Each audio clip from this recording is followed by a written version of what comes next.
Hey, IMC.FB, I am .Noel in your face here with another IMC.concert. This is IMC.concert number 8, numero 8. I had to figure out my fingers to do that. And we have a really cool show tonight because we're going to be hearing from Vincent Marone in just a little while. But first I wanted to say thank you to everybody who's been watching the show, and I want to remind all our IMC.FB members that the Independent Music Conference wants you to perform for us here on the IMC.concert. We're going to be doing these every other week for a while, and maybe then moving to monthly. Or maybe I'll just move to monthly right away. I don't know. Whatever. But we would definitely like you to perform for us, so please give me a private message, send me a smoke signal, send a flare, I don't care. Carrier pigeon works, whatever. Just get me a message and let me know that you'd like to perform for us. We'd love to have you on the show. And speaking of the show, I have to give you guys a little bit of sponsor love right now before we get into the music, so we'll be right back after this. I'd like to thank our sponsors for this episode of the IMC.Concerts, Unit 2 Productions, an indie-level DIY film and TV production facility located in Meriden, Connecticut. If you're looking to film a video for your band, or a short film, or a webisode, or any video content whatsoever, check out unit2productions.net. A recent music video produced by Unit 2 Productions for the band Tala, signed to Earache Records, garnered over 100,000 views on YouTube after being launched. So if you're looking to film something, check out unit2productions.net. That's right.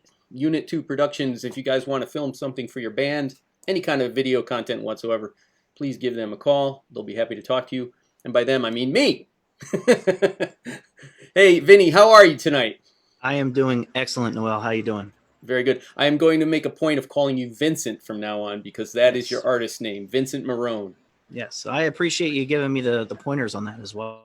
I'm happy to help. I'm glad that you were able to get your domain back and that you were able to swap all your usernames and everything. That's really cool. That's a great story. Why don't you just tell everybody about that real quick, because I thought that was awesome. Yeah, absolutely. So I spent the better part of 2 decades playing in bands and writing music with other people. And, I recently decided that, I'm going to start doing things, my way and doing things my own way. And I still write with a group of really great people, and I'll shout out to them a little bit later. But I was able, at Noel's suggestion, to go back and reclaim vincentmarone.com, so you can find me there, and change all of my social handles instead of it being some obscure, weird, internal kind of thing. It's all Vincent_Marone, so you can find me everywhere there. That's awesome. I always recommend that artists have this, kind of simplify the way that they're represented on the web so that people can find them easily, not just in a search, but, just so that in their head, they only have to remember minimal amounts of information, which is why I always recommend that everybody have links to all your other online stuff on your own domain. You should always own your own domain. So Vincent had gotten his own domain and then lost it, but luckily had purchased some sort of protection program where he was able to go back and reclaim it, which I thought was really cool. I'd never heard of that before, so it was nice that he was able to get it back. So they couldn't hold my name hostage, right? It's still my name, right? which is what happens if you lose your domain. It will they call it poaching. Oh yeah. And some company overseas somewhere will buy it, and then they'll try to sell it back to you for like $3,000 or something. So I'm glad at that point I'll become Tom Marone, I guess, because it's not worth the free grand. Vincent / or hyphen or dot or dot Marone. Yeah. Well, that's cool. I'm glad that worked out, and people can find you at vincentmarone.com. And I will put that URL down below in the comments later on, so people can find you in their own free time and enjoy more of your music and art. And we'll talk a little bit more about that later on as well. Yeah. But first, I wanted to talk a little bit about the current music you have. We'll get into the history in a little while, but I want to talk about the current music you have, especially because some of this stuff that you're releasing now, you actually wrote many, many years ago. Am I right? You are absolutely right. So I've been writing songs ever since I was, 14, 15 years old. And as soon as I could, I started recording music. And I have all of these songs. There are literally dozens of them on a hard drive somewhere. And I decided recently to dust them all off and to make some of the old ones newer, and to kind of rehash a few things. So I'm finally going to start releasing my own solo material. And my very first album, that's an official album release, is coming out October 31st on Halloween. And it's That's called very Goth cool. Hymns. Awesome. Well, congratulations. Thank you. I was talking to you about this beforehand, and I found it kind of interesting because you don't very often hear an artist talk about the music that's about to be released in the past tense. So you get the impression when they're releasing the album that they just wrote all this stuff very recently. But that's not always true, is it? I mean, sometimes they're doing the same thing and they're dusting off an old gem that they hadn't done anything with. And they're revisiting it many years later sometimes and retooling it and looking at it through a different pair of eyes because now they're older and have more experience and the different life experiences and different viewpoints. And I find that kind of fascinating that you don't hear that story very often, but I'm pretty sure it happens more than we know. Oh yeah, absolutely. I mean, you have to have something to fall back on when you're pressed to release something every year or every 2 years. You have to have a bank of stuff. So I definitely agree that there's, plenty of artists and bands out there that probably do have that. But in this particular case, I literally have entire albums from artwork to lyrics to, track listing complete, and they just have never seen the light of day. And I'm glad it took this long, because I was able to kind of take all of the different things that I enjoy and that I've become good at and apply it to making this my own thing. And I couldn't be any more excited. The time was just right. That's so cool. That's a great story. Well, you and I have a lot of things in common, and I want to talk to you about some of those things, especially the fact that we both love comic books and we're both illustrators. And I wanted to especially visit this with you because I'm sure you'll feel the same way I do, that the same thing happens when you're an artist of any sort. Like as an illustrator, I can many times recall digging up an old sketch I did years before and looking at it and saying to myself, wow, that's a pretty cool idea. I should do something with this. And then having more experience and having gotten better at the craft and everything, you can take that old idea and do something really cool with it. And some of the best characters I came up with were based on ideas that I had when I was a kid, and I had doodled them out and written a little something about them. And I find them years later and go, wow, that's a cool character idea, and then come up with something really awesome from that. Yeah, it's exciting. I remember when I was a kid, I created a character based off of like the little face that you make with your hand, He was like a cab driver, because it kind of looks like a grumpy old cab driver, doesn't it? Now that you say that, yeah. But yeah, you're absolutely right. Just and that's how a lot of this happened. I went into my garage during the pandemic because I didn't have anything else to do. I was cleaning out my garage, and I found an old box that had my old college essays and high school essays and projects and everything you could think of. And all in there were all of my writings from the time I was a kid until probably like my mid-20s, I guess. And just going back and rereading those and having that perspective and kind of viewing it as, it was almost felt like a completely different person had written these things. So it was interesting. And I thought, well, if I'm doing this with these writings, why don't I go back into the music that I made and see what's back there? And I'm glad that I did. Yeah, that's very, very cool. I think more people should try to do that. Maybe they don't think to do that, but to me, it's like I don't even know how to describe it, but it's such a great feeling to know that something you came up with in the very beginnings of your efforts when you were still, young and not very good at what you were doing yet. But that idea, that seed, that germ can really turn into something amazing when you look at it again years later after you've gained the ability to work with it and to flesh it out and to expound on it. I think that's a really cool process. And it's good to teach people that too, because especially for me, I have children of my own, and they'll create things, whether in any medium or any form. It doesn't matter. It doesn't have to be music or visual or anything. But they might kind of get a little bit hard on themselves or feel a little heavy about it, and I just try to remind them, look, put it off to the side and revisit it later, because you never know when inspiration is going to strike to make that thing, you know, become a reality. I'm glad that I either just knew to do it or that someone told me to do it. I don't remember which way it went, but I always kept all my sketchbooks, you know, saved everything. Yeah. Hey, I think that like that happens with, you know, like-minded folks who are into the arts. We're also secretly archivists, you know. So I have Yeah. archives full of all kinds of stuff. So I'm sure you do too. I do. You're right. I think that's a really good observation. I never thought of it like that. That Yeah. we're archivists. Yes. All right. Well, listen, I think that the folks would love to hear a song from you. So why don't you tell us what the first song you're going to play is called and give us a little bit of background on it. Yeah, absolutely. So the first tune I'm going to play is called Hot Mess. It's off of one of those complete albums that I wrote years ago. And this particular album is called Living with the Devil. And it'll eventually see the light of day, you know, once we kind of get things moving. We'll go into a little bit later about the exciting stuff that's happening right now. All right. But Living with the Devil is inspired by someone who had come into my life and for better or worse, you know, changed my life a lot. And I had to kind of, you know, rethink a lot of things and think about my path and where I wanted to be and become a better person for it. So that's Wow. what this song's about. Very cool. All right. Vincent Marone on the IMC.concert. All right.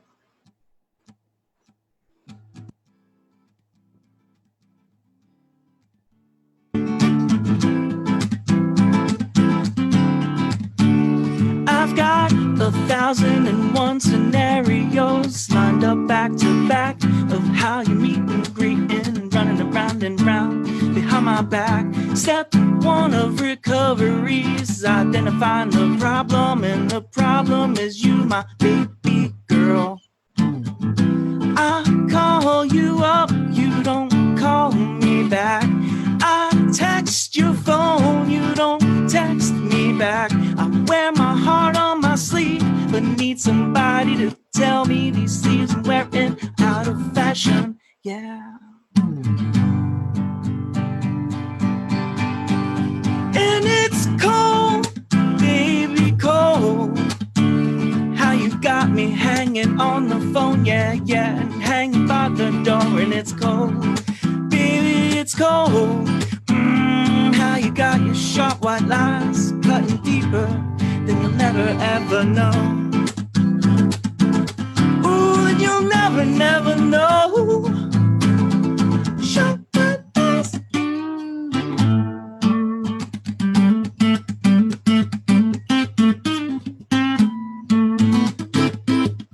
This hot mess is giving me a fever, but I can't let it go no deeper than the times I had before.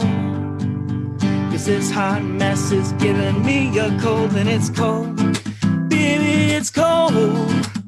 How you've got me hanging on the phone, yeah, yeah, and hanging by the door, and it's cold, baby, it's cold. How you got your sharp white lines cutting deeper than you'll ever, ever know.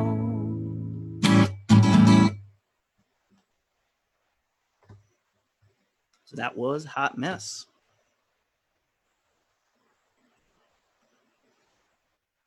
Nice. Thank you, sir.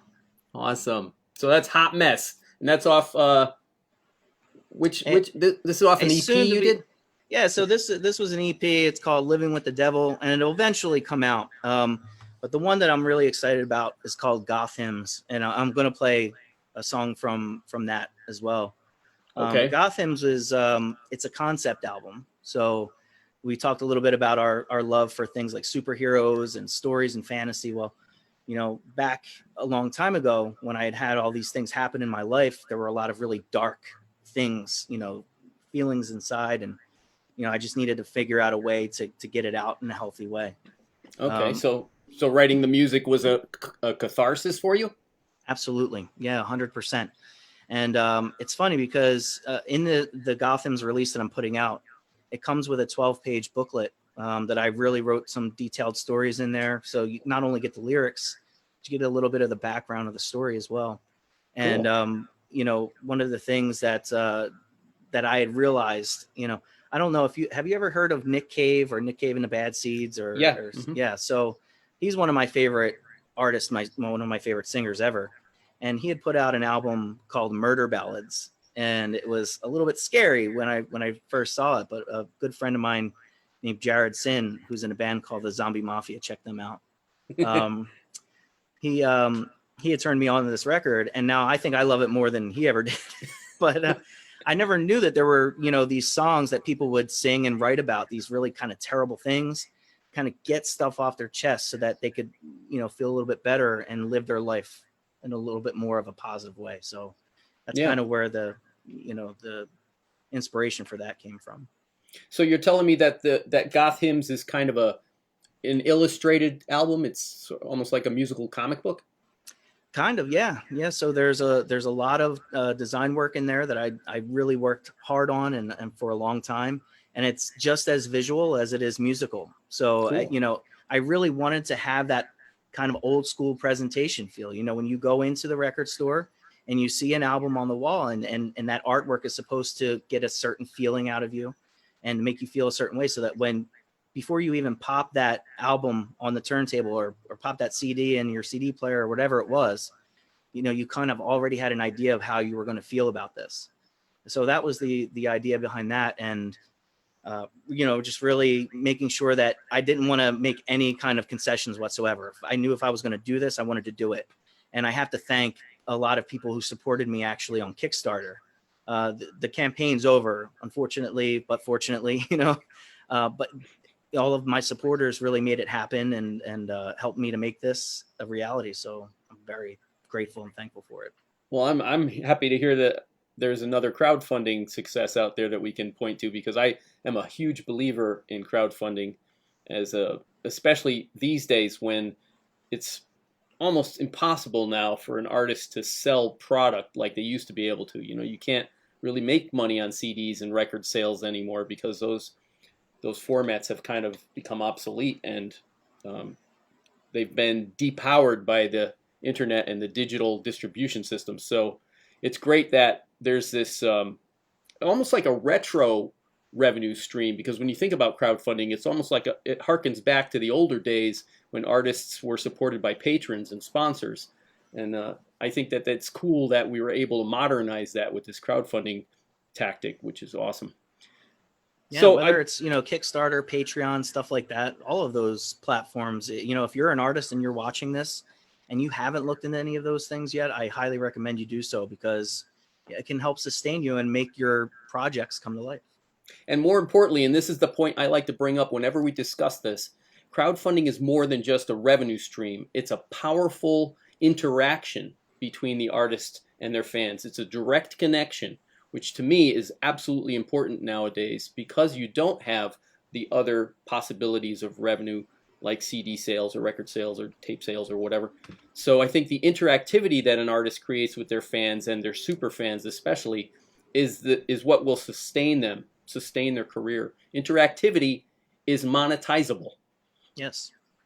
And you know, and it's just more about just making sure that you can keep doing the thing that you're doing that the people love that you do, you know. So it's all Yep. very cyclical, and it's about having the conversation. We talked about the website thing earlier. You know, it's one thing to have a website, you build it, you put it there, people can go to it and land on a page and it's there. You know, if people come to my webpage, or you know, if I know that you've visited or you've sent me a message, I personally reach out, I have a conversation, I have a discussion. And you know, we might not ever become the best friends, but we might actually start a friendship over the art itself. And I recommend that as well. You know, just talk to the people who support you, whether you call them fans or friends or family or whatever it is. You know, really keep that interactivity as, you know, the main focus in the conversation. Absolutely, good advice. Um, I wanted to talk a little bit more about the upcoming release. So you mentioned that it was kind of comic book influenced, and I noticed that name Goth Hymns sounds a little bit familiar to me. So is that? Yes, you got me there. You got me. No, it's not very, you know, it's not the most clever thing. You know, I was, definitely goth hymns. It was more like a tongue-in-cheek thing, an inside joke for myself.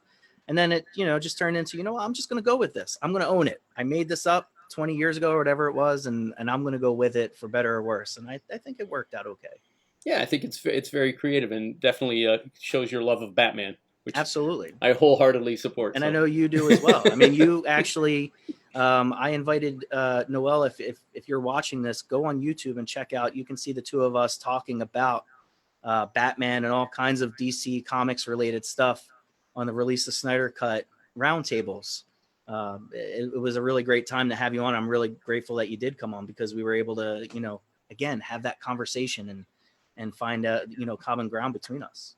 I really enjoyed that, so thank you very much for inviting me to be a guest on that show. It was called Release the Snyder Cut Roundtables, episode number 15. Am I right? Yes. Yeah. You remember more than I do. You jogged my memory, but yes, you're absolutely right. And the Release the Snyder Cut thing, that's more of a niche kind of audience for comic books in general. Yep. If you know anything about, film and comic book movies, the Release the Snyder Cut movement has to do with Zack Snyder. He's a director in Hollywood, and how that kind of played out. So if you're ever interested in talking about it, reach out to myself, reach out to Noel.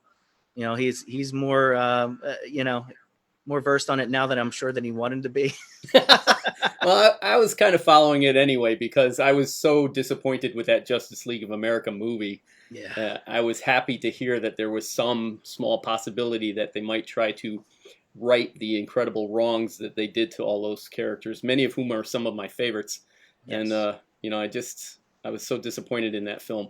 And most of the viewers know that I work in the film industry, so, it's comic books and film, superhero movie, I'm all over that, Right. So, so that was a really fun show.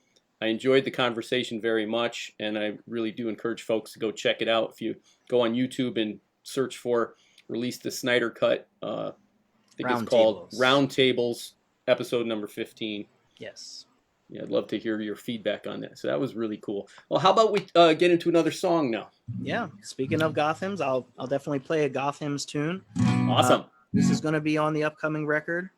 It's a song that I wrote a long time ago called "Endless Love," and it's not about endless love. It's about it's much darker than that. And you're going to hear that in some of the lyrics. So if any younger viewers and listeners, just keep in mind some of these are a little bit more intense lyrics, but it's all for a better cause. So here we go. This is called "Endless Love." All right, Vincent Marone on the IMC Concerts.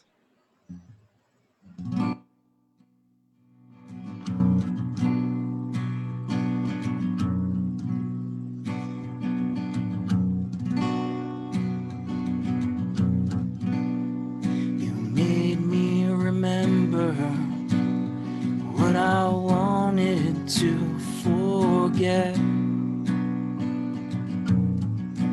Oh, how endless love could dissipate into the shadows of regret. Now I lay awake in bed, tearing out that piece of my heart, kiss for kiss and blow for blow. Your past is eating me alive. You were known to let the booze talk, but it was you who took the walk. Legs spread on their beds, you took revenge on the memories of the dead. Now I lay awake in bed, tearing my insides to shreds. I crave the pain, I die by it, and I kill to feel it again, as her body softly rushes the ocean floor. It don't hurt no more.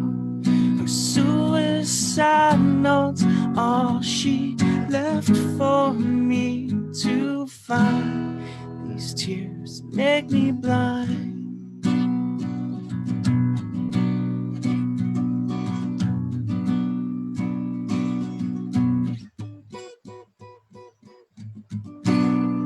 It's 3 a.m. on the dashboard, but in my head it's the day before. With red lights and sirens both, won't bring the pedal from above of the floor. I need the space, she said, as she took revenge on the memories of the dead. I see your face, I dive right in, 'cause I kill to feel you again. As her body softly lies on the ocean floor, it don't hurt no more. And to the beach I carried a love thought I lost for sure. It don't hurt no more. No, no.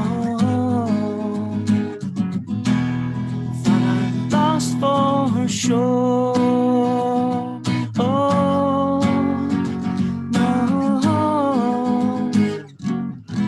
I thought I lost for sure.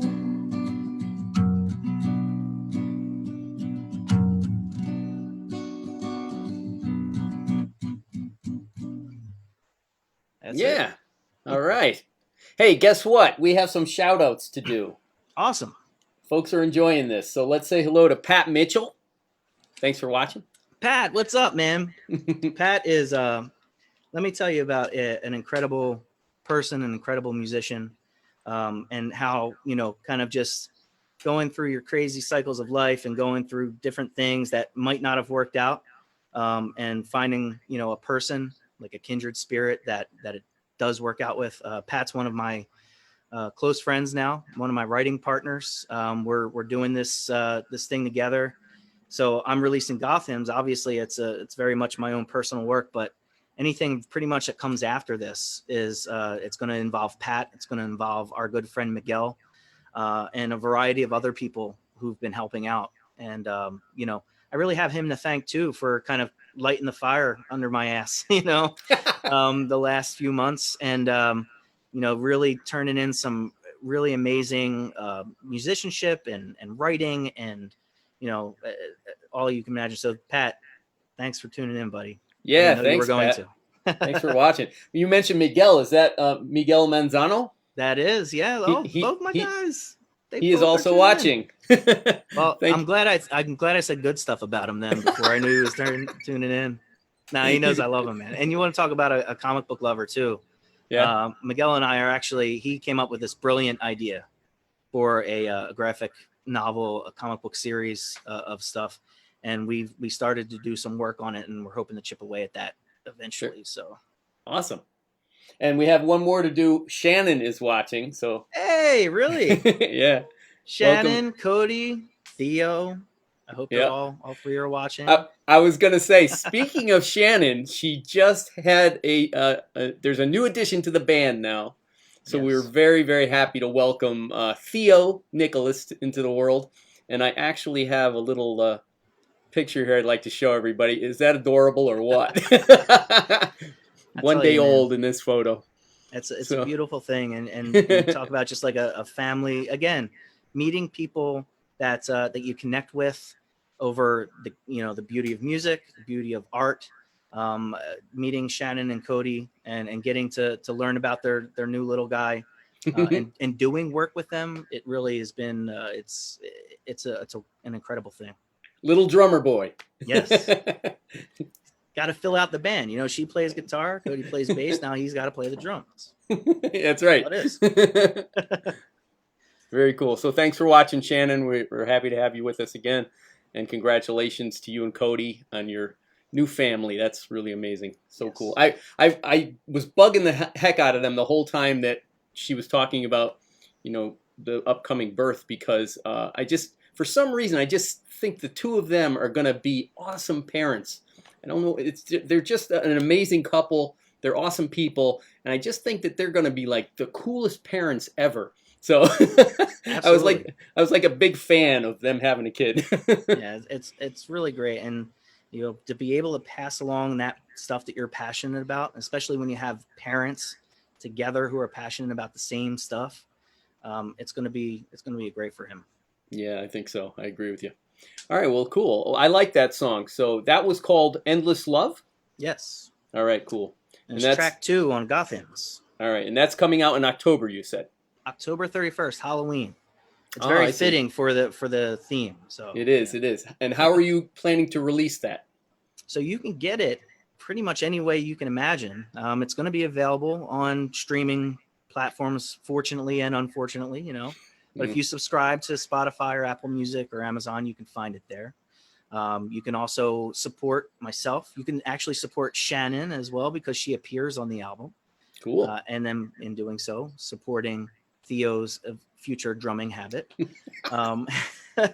But yeah, you can purchase and download online, and you can also get the physical copy. I really do recommend this, really, and I've priced it to a point where I want people to be able to hold this in their hand and to experience the visual presentation with it. So please reach out, contact me. There's going to be a store that you can buy it from, but contact me. I'd love to send you a personalized copy. Very nice. I wanted to backtrack for just a second and go a little bit more into your history one more time, because you were talking about how you've hooked up with people through these various things, and especially in the case of Pat, he's become he's working with you now, and he's become a source of inspiration to you. You had mentioned another gentleman to me who's kind of famous that helped you out or is helping you out. You want to tell us a little bit about that? Yeah, so we're writing part of a record, I guess, or a record with Josh Freese. He is, I literally the last 15, 20 years of my life, he's been one of my favorite drummers ever.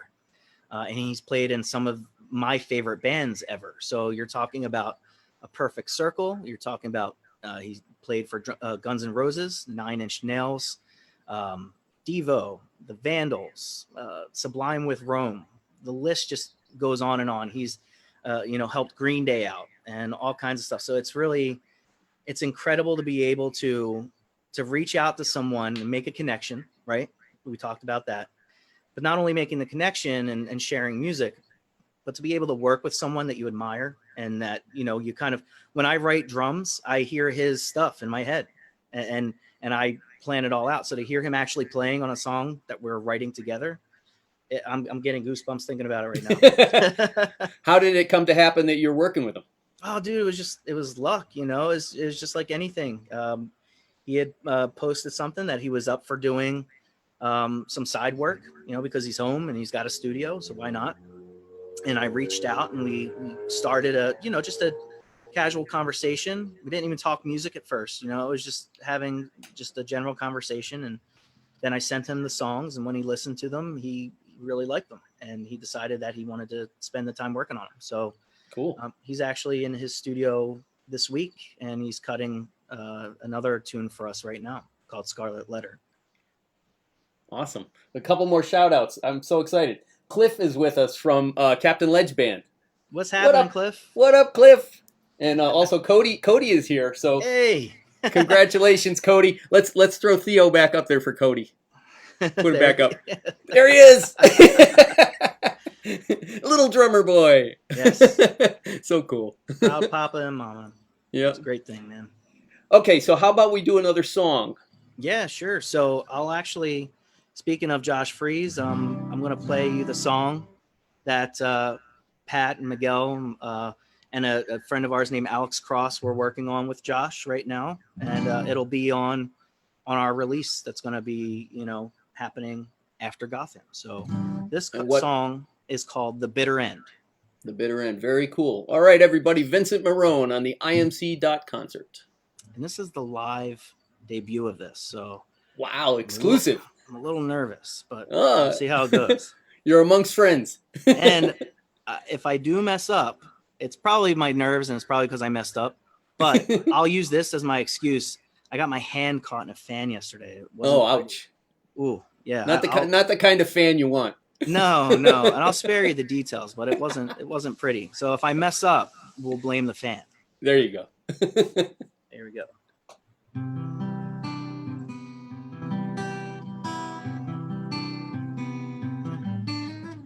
See?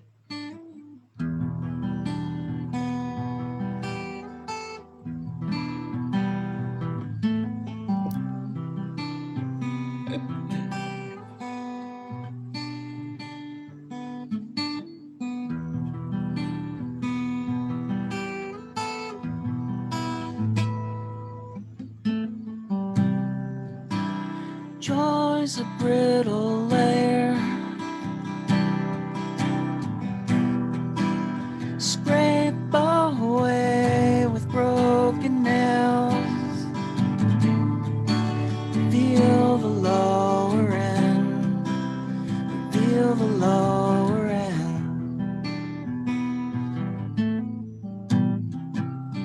Rust fills the wounds, poisons the blood, stops the heart from beating near the bitter end.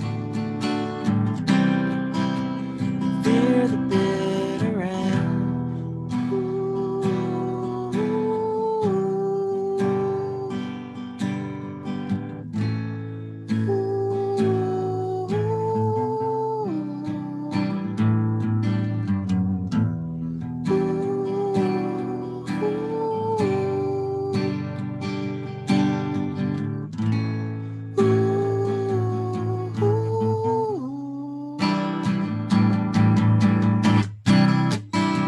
Shrugged off the weight, brain away the mask, embrace these chains. We're not meant to carry the weight, to bear the cross.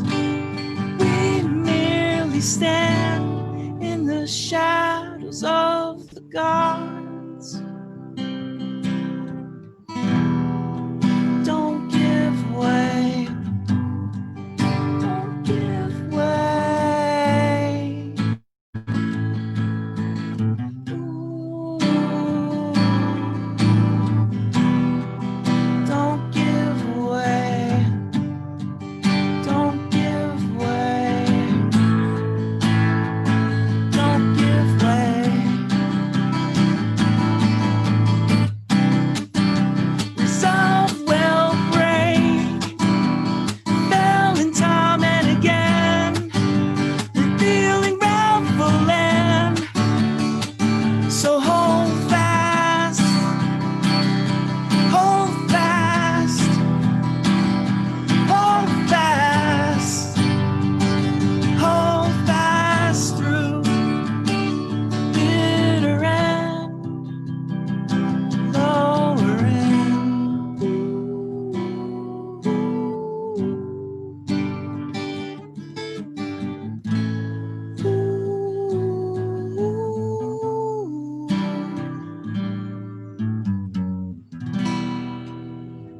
Wow. There it is. There it is. I like it. The live debut. And I messed up on purpose in the beginning, just to Sure. make it all relevant. To That make a was on point. purpose. Yeah. Because you wanted to tell the super fan story. Mhm. Or in this case, the stupid fan. Stupid fan. Ah, Hey, terrible. Cliff wants us to techno geek out for a minute, and I'm all for that. So he's interested in how you're doing your audio. How I'm doing my audio. So I run, I have this great Aston Martin mic that I use for so many things, and it runs into a Presonus Studio 1810C, it's a really great interface. It goes right into my my MacBook, which I just picked up recently, and it's got it's got phantom power, so I can power this guy. I also have a couple of they're actually overhead mics typically used for overhead on drums. but it's also good for boom stuff. So, Noel, you would probably know yourself the microphones that are hiding under the big fluffy things. The dead cat. Yeah. So these condenser mics, I have them, just kind of pointed, one at the 12th, one at the bridge, and yeah. And then Noel does the mixing magic. So, shout out to him too. We call those shotgun mics. Yes. Very cool. They're like cute little things, Yeah. Yeah. We put a dead cat over them. Yeah. Pretty much.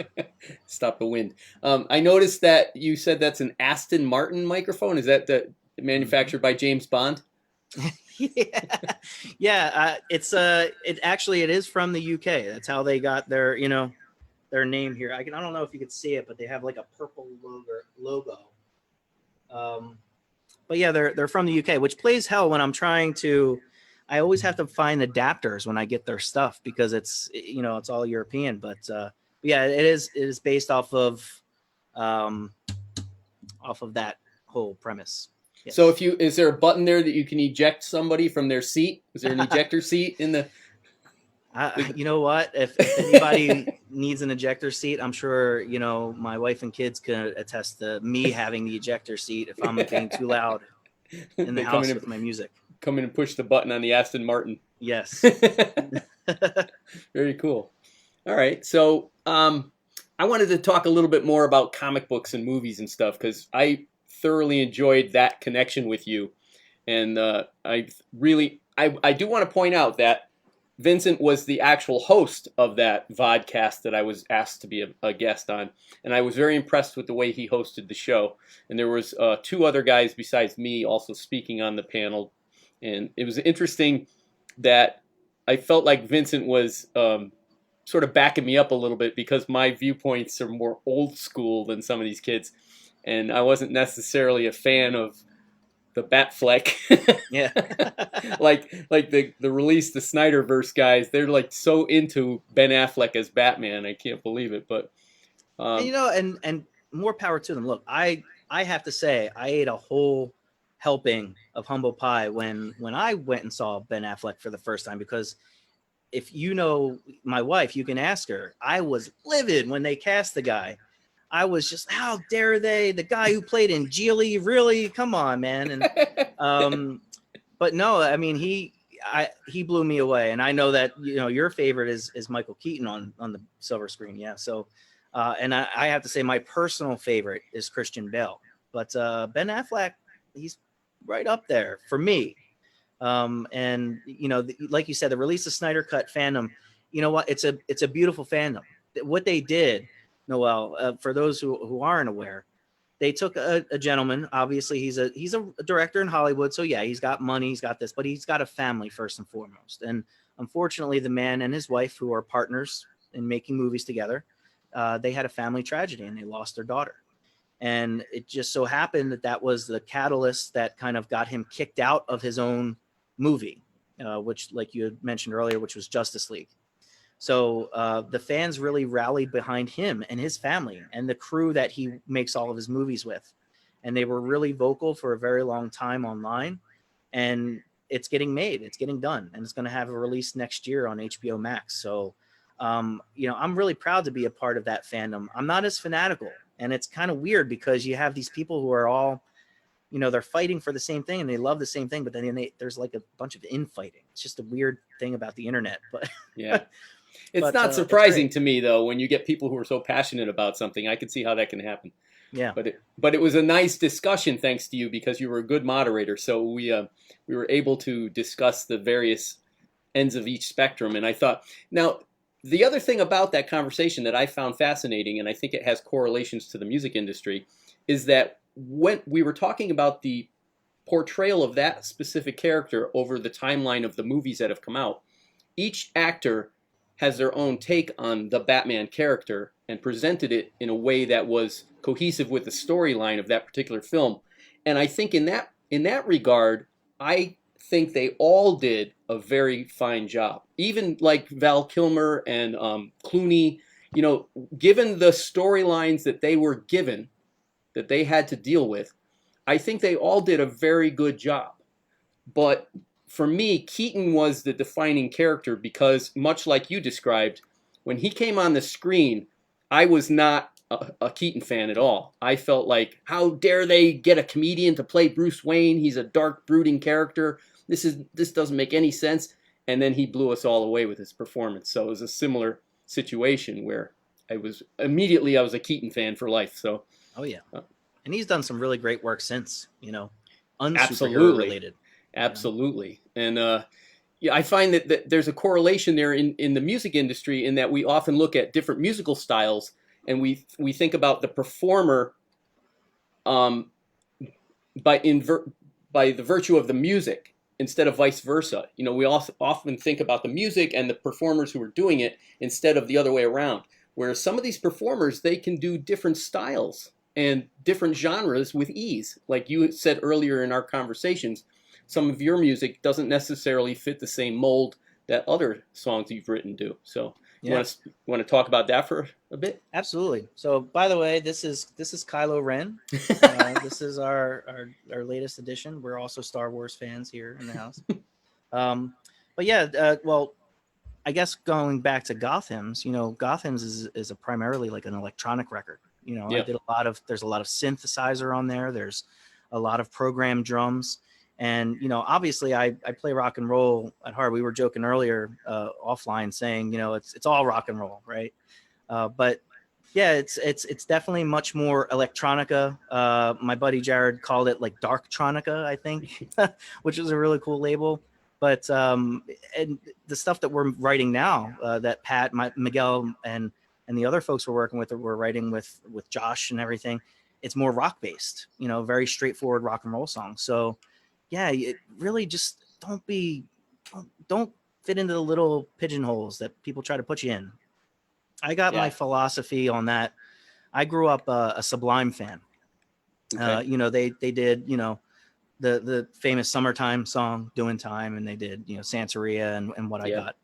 But, their lead singer, Brad Knoll, probably is my favorite voice of all time. And he did an interview once and he said, we're not trying to write punk rock. We're not trying to write reggae. We're not trying to write ska. We're just trying to write a good song. There are three guys in the studio and they're all playing together, and however it comes out is how it comes out. And you can label it however you want, but all they were trying to do was write a good song. And that's been my mantra personally as a musician, since I was 12, 13 years old, It reminds me of my days in record store retail back in the day when, as you mentioned earlier, the album artwork was a big deal, and the liner notes were a big deal, and all the graphics and the artwork and the illustrations that went along with the record as it was released. That was all a big deal in those days. And many times you would see the fans get up in arms, much as we were talking about with the movie fans, because the artist released an album that wasn't in the same vein as they were used to. Right. And I always kind of, that puzzled me a bit, because I kind of enjoyed when an artist stepped out of their comfort zone and tried something new and tried to change it up a little bit. I thought that was ballsy, and I thought that it, I felt like that's a necessary growth for an artist. And and some of the fans were like, no, we want the same thing we got last album. Well, if you look behind me, you'll see a band that's very representative of that, Metallica. In the mid 90s, they completely changed their sound, their look, and their fans felt alienated. But at the end of the day, they now have a 40+ year career to thank for that time where they decided, hey, we're going to do this for us. We're not going to do it to make the same record over and over. I mean, God bless Slayer, but for me personally, if you put on a Slayer record from like 85 or whatever, and you put on a Slayer record that was released a couple of years ago, it's going to sound the same, right? So look, I love them. I love listening to Slayer, but at the same time, if I'm really going to dive deep and I'm going to become a real fanatic or a fan about a band, it's going to be the guys that change their sound. Metallica's, they haven't changed as much, but I like a band called Thrice. They've literally evolved every single record. Maybe 2 records sound similar, but the rest of them they're constantly evolving. And I'd rather have that. You're investing in the people and the stories, not so much, the type of music. Yeah, I agree. I enjoy the evolution of the artist, and I think most fans do, but there's always those folks that are like, no, we want the same thing they gave us before. Yep. Those are the people that eat vanilla ice cream every single time. Yep. Try Switch some it up. sprinkles. Yeah, put some chocolate sauce on it this time. All right, cool. Well, listen, I know I asked you to play 3 songs, but you know, I usually try to bug the artists to do an encore for us, and especially in this case because I'm going to ask you for a special encore since we have actually Cody still watching, and I think maybe Shannon, and we did talk about Theo. I think Yes. maybe we could tell the story about how you got involved with Shannon in a project that you're working on, one of the songs that you're working on, and tell us a little bit about that, and then maybe I could convince you to play it for us. Yeah, I mean, it's definitely one that we'd done in rehearsal, and it's a little bit different than what I'm doing. It's just me and my guitar. So Yeah. yeah, I'll definitely give it a shot. And look, the story behind it is a pretty amazing. So the song is called Undone. It's on Gotham, so you'll be able to hear it on the record, but it's also out now, so you can find it everywhere: Spotify, Apple Music, all the fun stuff. And it features Shannon. It also features Pat Mitchell that we spoke about earlier. Cool. And it's a song that literally is just about almost 20 years old. And you know, I went back and I found this old. I meant to break it out and show it to everyone on video, but I had this little digital audio workstation that I used to record everything on. I used to even put microphones out in the thunderstorms, and my wife would yell at me because you're gonna die. It's like, well, I want, like, you know, I don't want to like download a sample. I want like the real deal. Well, anyway, so I found this thing, and there's old recordings on it, and they're called stem files. So, you know, if I'm losing you here, I apologize. But No, I it's got it. basically, you know, you record a guitar track. The stem file is basically that high fidelity recording of that guitar. And what, you know, if you use 2 microphones in that one thing, then you have 2 stem files, right? So I went back and I cleaned them up and I edited them just a little bit here and there, re-EQ'd them, and I put them into my in the Pro Tools. And in some cases, I was able to even take it a step further and add new instrumentation to it. And Undone was always a song that I wrote, and I'd always imagined it as a duet. I wanted a female character to sing the female part of the song. And I was introduced to Shannon by a friend of ours, mutual friend named Dags. And Dags was like, you've got to hear her sing. And I'm like, okay, bring it on, you know. And it didn't take long, man. Like seconds into that first fictive firefight track, I was hooked. She's got an amazing voice. And I brought this up to you the other day, that you can hear almost, I mean, her entire range. And I'm not just talking about vocal range, but I'm talking about passion range in one word at the end of this song. So you're going to hear actually her performance on this that's on the record. But it's the word again. Just listen to the last word of the song, the word again, and you'll get an idea of her range of not only ability, but of passion behind it. So you're actually going to be playing along to a track with her singing with you? Yes. So what I did was I took some of the you know, the stripped down recordings, and I made something a little new. So if you hear this, you're still going to be in for a surprise if you hear the album version.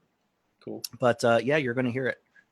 So well, I think that Shannon and Cody are like the IMC.concert superstars, because they've been either performing for us or mentioned in almost every single show.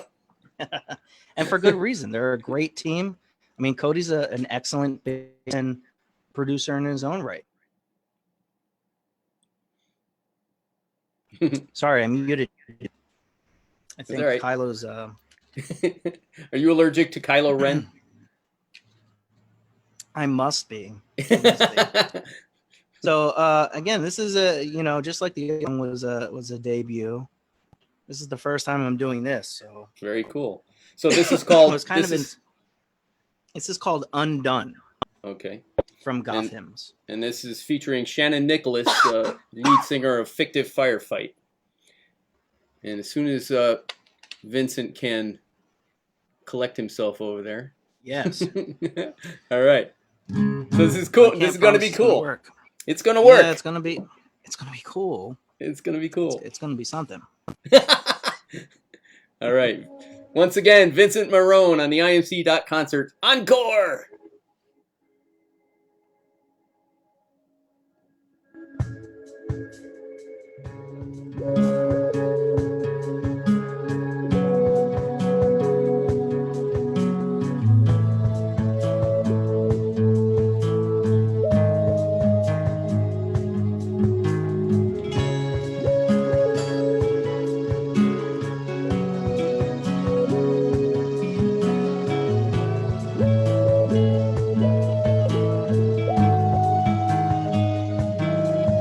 I'd hate to be the one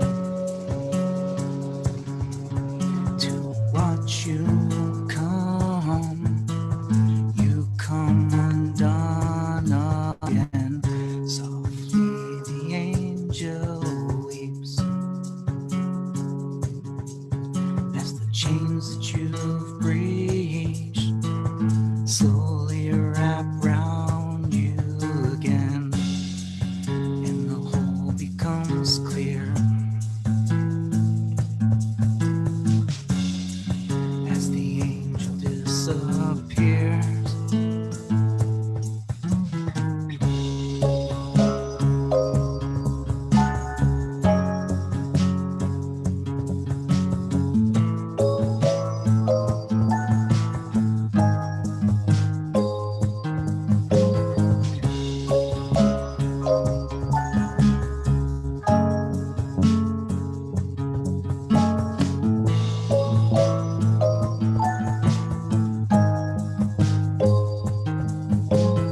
I'd hate to be the one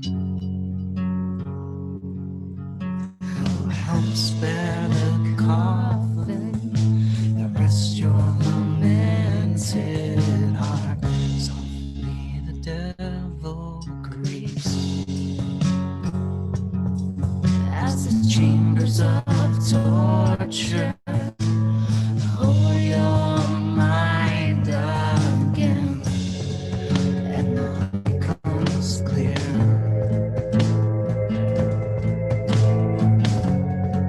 The end slowly nears, and the whole becomes clear.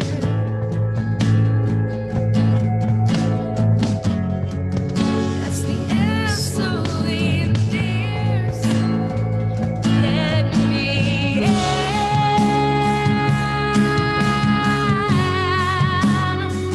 Let me in.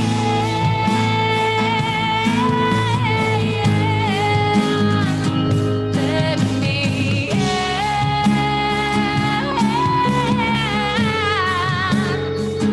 Let me in.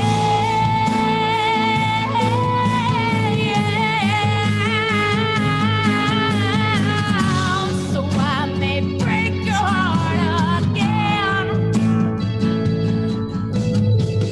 So I may break your heart again. So I may break your heart again. So I may break your heart again.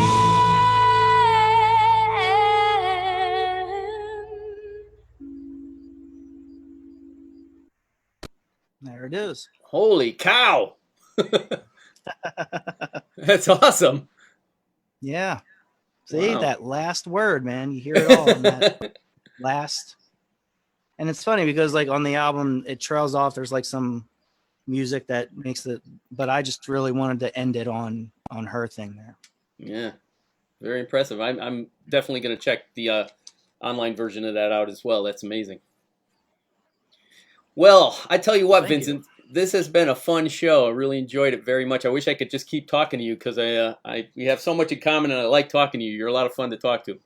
Well, thanks, man. Well, I know that you and I had, discussed maybe having a platform to talk on a more regular basis and, bring people in that are like-minded too. So, hey, you never know. Stay tuned, right? Yeah, maybe we'll do something else besides this. Absolutely. That would be very cool. Okay, well, before I let you go, I need you to do me a big favor and tell everybody where they can find you and your music. Absolutely. So easiest place is vincentmarone.com. So just like when my mom was mad at me, and the only word that the only name that she called me by was Vincent when she was mad. So it's vincentmarone.com. You can find all my stuff there. There's t-shirts, there's albums, there's downloads, all kinds of fun stuff. But if you're, if you subscribe to Spotify or any of those other streaming services, just search for my name in there. You'll find stuff that I've done on my own, stuff that I've done with the artists I mentioned earlier, Dags, Mike D'Agostino, and my old bands as well. So work I've done with my first band, First Step to Failure, band I did with my cousins called The Long Year, and the Boardwalk Kings as well. Cool. Also, before we go, we got a few more shout outs to do. There's an Anne Marone. Is that a relative? That is my lovely wife. Oh, who I owe, all of this to. She was wondering where the ejection button was. Oh, trust me, yeah. I told you. I would be the one with the ejector seat, not them. I'll send you the location secretly, Ann. And then we have also let's see, we got there was one other. I hope I don't butcher his name. Josu. Oh, Josue Gatos. Josue Gatos. Yes.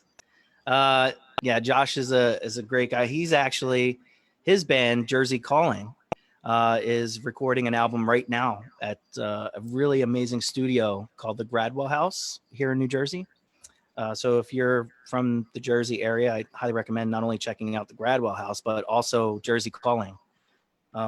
You talk about, I mentioned some of my older bands earlier, and that's when I'd met Josh and those guys. Back in the day, we used to play VFW halls and, dive bars and CBGB and, all those punk places together.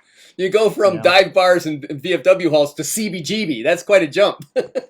Well, look, man, I mean, if we're getting serious, like CBGBs, they've got like the swagger behind it, but you've been to CBGBs, no? Yeah, many years ago, I used to hang out there. Yeah, smells just like a dive bar. So, well, yes, I won't deny that. But there's a dive bar and there's that kind of a place. Many of those iconic low CBGB. Yeah, there's a lot of venues you could point to that were similar, where you went in and they were like a hole. And you didn't really, you probably wouldn't want to hang out there, except for the fact that they had all these big names coming in and all this amazing music scene happening there. I could name places like that from coast to coast. Oh yeah, you got like the Troubadour out west, and then like here, in the Philly area, you've got like the TLA and the Trocadero, which is unfortunately no longer with us, which really sucks. But yeah, man, getting to kind of run around as kids with Josh and the Jersey Calling and his former band Burn Kate, those kids, and Dirty Larry. I highly recommend searching all of the names of those bands. 37 Slurp. We talked about actually it's a funny story if you don't mind. No, go ahead. We talked offline, like you watch Clerks and like get that Kevin Smith humor and all that. So there was a band from South Jersey, and they were great too, man. They were called 37 Slurp, and it was dedicated to the 37 gentlemen that the guy from Clerks' girlfriend, commingled with. But great stuff, and I'm pretty sure their music's online, so go check it out. It's really fun. I can't even say that name because I'll keep laughing, so I'm not going to say it out loud. All right. I'll tell you what, Vincent, this was a lot of fun. We're going to have you back on, man. Thanks, dude. I appreciate it. And really, Noel, I mean, you do an excellent thing for artists all over. And, from one artist that, represents the community of artists that you've helped, please accept my thank you for allowing me the time on here tonight. It was great. It's all you, my friend. It's all you. Thank you for being here. All right, very cool. Well, I'm gonna say goodbye to Vincent now. We're gonna end the show, but that was amazing. So once again, thank you very much for being with us. So happy to have you here. My pleasure. All right, ladies and gentlemen, that's it for IMC.concert number 8. We hope that you will join us again. And like I said, it's probably going to be a couple weeks before the next one hits the interwebs, but you can check out the imc.fb group for showtime announcements, and I'll keep you guys updated as to what I'm going to do, whether it's going to be every other week or whether it's going to be monthly. But if you're an artist in our group and you would like to be on the show, I need to hear from you, so please do contact me ASAP, and let's get you playing your music in our faces. And having said that, I would like to say thanks for watching.